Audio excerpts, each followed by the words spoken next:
Hey nerds! Today I wanted to do a little update about my work in progress and my writing because I've had some realizations and made some changes lately that I think it might be useful to talk about.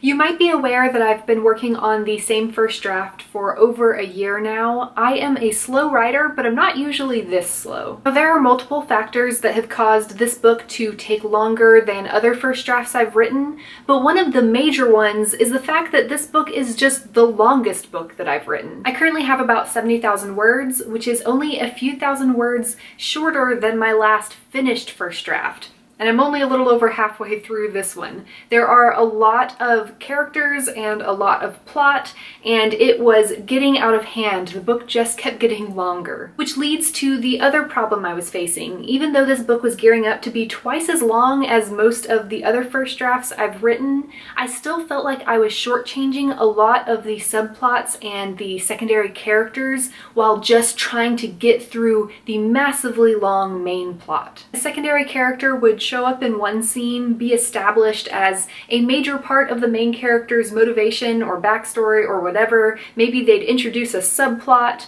and then they wouldn't show up again for another 100 pages or so because I just didn't have room and didn't have time for them. I was really struggling to get new words down onto the page, and even when I managed to, half the time I ended up deleting whatever I had written. So I decided to take a step back, stop trying to write anything new, and reevaluate my existing outline for the book. I find that occasionally taking the time to reevaluate while drafting can be extremely helpful, mostly in those situations where I am just so stuck that button, chair, hands on keyboard does not work. I am pulling teeth just to write anything, and then I'm scrapping it anyway because nothing feels right. I look at my original outline and how the book has actually aligned with or deviated from that as I've actually written it, and I look at what I have planned for the rest of the book and think about whether or not that fits with the story that I've actually written. And often in these situations where I'm really stuck, I find that these two things, what I've planned and what I've actually written,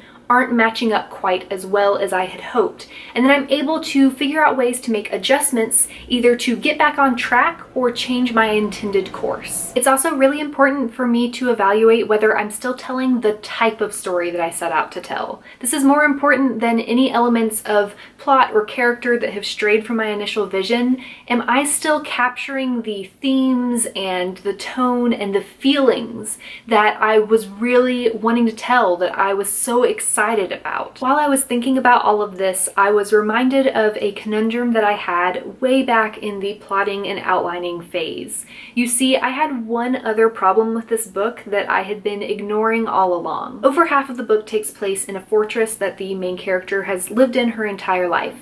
And from the beginning, I really wanted, on a thematic level, for the major climax at the end of the book to take place in that fortress, because I wanted the main character to be attacked and betrayed in her home. I think that that has the better impact, but because of the overall plot structure and the events that are happening around the climax that I originally had planned, it didn't make sense for the characters to stay in that fortress. So in the second half of the book, they were going to travel down to the capital city and meet a lot of new people, and everything was going to unfold there. And so I started to realize while I was struggling and while I was reevaluating that this just wasn't going to work. It was too much plot, it was too long of a book, but most importantly, I was not going to get those impactful feelings that I really wanted from this story with the way I currently had it set up. Long story short, I finally realized over the last few weeks that I could take this whole long plot that I had planned out for one book and split it into two books.